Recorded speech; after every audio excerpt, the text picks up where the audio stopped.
Anne of Green Gables. By Lucy Maud Montgomery. Chapter 28. An Unfortunate Lily Maid. "Of course you must be Elaine, Anne," said Diana. "I could never have the courage to float down there." "Nor I," said Ruby Gillis, with a shiver. "I don't mind floating down when there's 2 or 3 of us in the flat and we can sit up. It's fun then. But to lie down and pretend I was dead, I just couldn't. I'd die really of fright." "Of course it would be romantic," conceded Jane Andrews, "but I know I couldn't keep still. I'd be popping up every minute or so to see where I was and if I wasn't drifting too far out. And you know, Anne, that would spoil the effect." "But it's so ridiculous to have a red-headed Elaine," mourned Anne. "I'm not afraid to float down and I'd love to be Elaine. But it's ridiculous just the same. Ruby ought to be Elaine because she is so fair and has such lovely long golden hair. Elaine had all her bright hair streaming down, you know. And Elaine was the lily maid. Now, a red-haired person cannot be a lily maid." "Your complexion is just as fair as Ruby's," said Diana earnestly, "and your hair is ever so much darker than it used to be before you cut it." "Oh, do you really think so?" exclaimed Anne, flushing sensitively with delight. "I've sometimes thought it was myself, but I never dared to ask anyone for fear she would tell me it wasn't." "Do you think it could be called auburn now, Diana?" "Yes, and I think it is real pretty," said Diana, looking admiringly at the short, silky curls that clustered over Anne's head and were held in place by a very jaunty black velvet ribbon and bow. They were standing on the bank of the pond, below Orchard Slope, where a little headland fringed with birches ran out from the bank. At its tip was a small wooden platform built out into the water for the convenience of fishermen and duck hunters. Ruby and Jane were spending the midsummer afternoon with Diana, and Anne had come over to play with them. Anne and Diana had spent most of their playtime that summer on and about the pond. Idlewild was a thing of the past, Mr. Bell having ruthlessly cut down the little circle of trees in his back pasture in the spring. Anne had sat among the stumps and wept, not without an eye to the romance of it, but she was speedily consoled, for, after all, as she and Diana said, big girls of 13, going on 14, were too old for such childish amusements as playhouses, and there were more fascinating sports to be found about the pond. It was splendid to fish for trout over the bridge, and the 2 girls learned to row themselves about in the little flat-bottomed dory Mr. Barry kept for duck shooting. It was Anne's idea that they dramatize Elaine. They had studied Tennyson's poem in school the preceding winter, the superintendent of education having prescribed it in the English course for the Prince Edward Island schools. They had analyzed and parsed it and torn it to pieces in general until it was a wonder there was any meaning at all left in it for them, but at least the fair Lily Maid and Lancelot and Guinevere and King Arthur had become very real people to them, and Anne was devoured by secret regret that she had not been born in Camelot. "Those days," she said, "were so much more romantic than the present." Anne's plan was hailed with enthusiasm. The girls had discovered that if the flat were pushed off from the landing place it would drift down with the current under the bridge and finally strand itself on another headland lower down which ran out at a curve in the pond. They had often gone down like this and nothing could be more convenient for playing Elaine. "Well, I'll be Elaine," said Anne, yielding reluctantly, for, although she would have been delighted to play the principal character, yet her artistic sense demanded fitness for it, and this, she felt, her limitations made impossible. "Ruby, you must be King Arthur and Jane will be Guinevere and Diana must be Lancelot. But first you must be the brothers and the father. We can't have the old dumb servitor because there isn't room for 2 in the flat when one is lying down. We must pall the barge all its length in blackest samite. That old black shawl of your mother's will be just the thing, Diana." The black shawl having been procured, Anne spread it over the flat and then lay down on the bottom, with closed eyes and hands folded over her breast. "Oh, she does look really dead," whispered Ruby Gillis nervously, watching the still, white little face under the flickering shadows of the birches. "It makes me feel frightened, girls. Do you suppose it's really right to act like this? Mrs. Lindy says that all play acting is abominably wicked." "Ruby, you shouldn't talk about Mrs. Lindy," said Anne severely. "It spoils the effect because this is hundreds of years before Mrs. Lindy was born. Jane, you arrange this. It's silly for Elaine to be talking when she's dead." Jane rose to the occasion. Cloth of gold for coverlet there was none, but an old piano scarf of yellow Japanese crepe was an excellent substitute. A white lily was not obtainable just then, but the effect of a tall blue iris placed in one of Anne's folded hands was all that could be desired. "Now, she's all ready," said Jane. "We must kiss her quiet brows and, Diana, you say, sister, farewell forever, and Ruby, you say, farewell, sweet sister, both of you as sorrowfully as you possibly can. Anne, for goodness sake smile a little." You know Elaine lay as though she smiled. "That's better. Now push the flat off." The flat was accordingly pushed off, scraping roughly over an old embedded stake in the process. Diana and Jane and Ruby only waited long enough to see it caught in the current and headed for the bridge before scampering up through the woods, across the road, and down to the lower headland where, as Lancelot and Guinevere and the king, they were to be in readiness to receive the Lily Maid. For a few minutes Anne, drifting slowly down, enjoyed the romance of her situation to the full. Then something happened not at all romantic. The flat began to leak. In a very few moments it was necessary for Elaine to scramble to her feet, pick up her cloth of gold coverlet and pall of blackest samite and gaze blankly at a big crack in the bottom of her barge through which the water was literally pouring. That sharp stake at the landing had torn off the strip of batting nailed on the flat. Anne did not know this, but it did not take her long to realize that she was in a dangerous plight. At this rate the flat would fill and sink long before it could drift to the lower headland. Where were the oars? Left behind at the landing. Anne gave one gasping little scream which nobody ever heard. She was white to the lips, but she did not lose her self-possession. There was one chance, just one. "I was horribly frightened," she told Mrs. Allen the next day, and it seemed like years while the flat was drifting down to the bridge and the water rising in it every moment. "I prayed, Mrs. Allen, most earnestly, but I didn't shut my eyes to pray, for I knew the only way God could save me was to let the flat float close enough to one of the bridge piles for me to climb up on it. You know the piles are just old tree trunks and there are lots of knots and old branch stubs on them. It was proper to pray, but I had to do my part by watching out, and right well I knew it. I just said, 'Dear God, please take the flat close to a pile and I'll do the rest,' over and over again. Under such circumstances you don't think much about making a flowery prayer. But mine was answered, for the flat bumped right into a pile for a minute and I flung the scarf and the shawl over my shoulder and scrambled up on a big providential stub.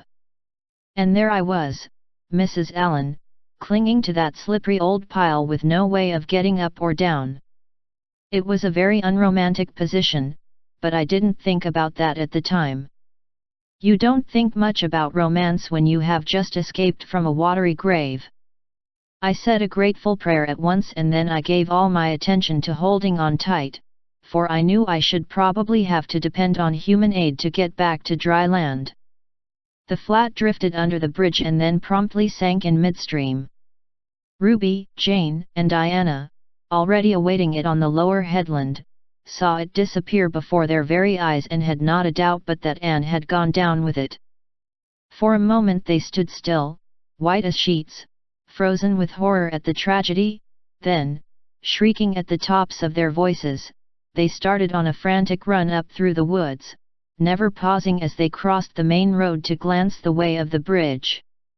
Anne, clinging desperately to her precarious foothold, saw their flying forms and heard their shrieks.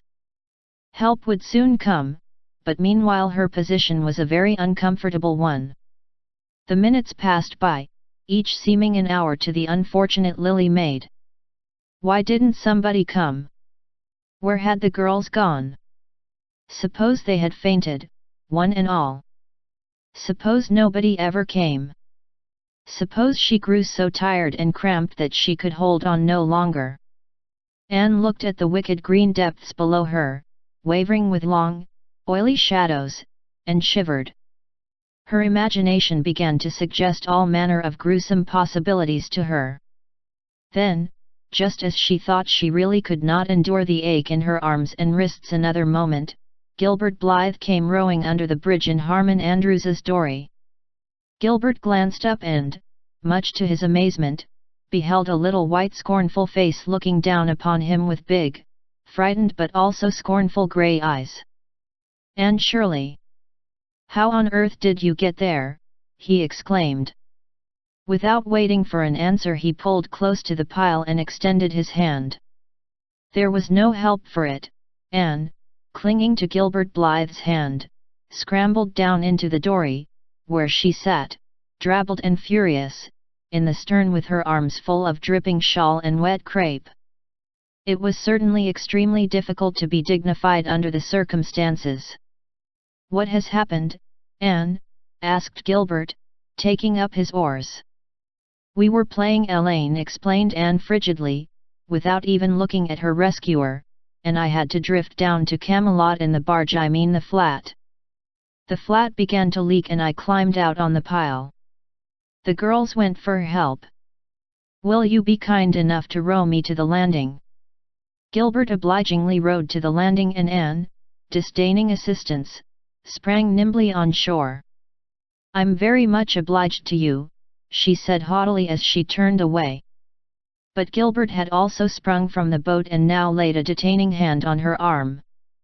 "Anne," he said hurriedly, "look here. Can't we be good friends?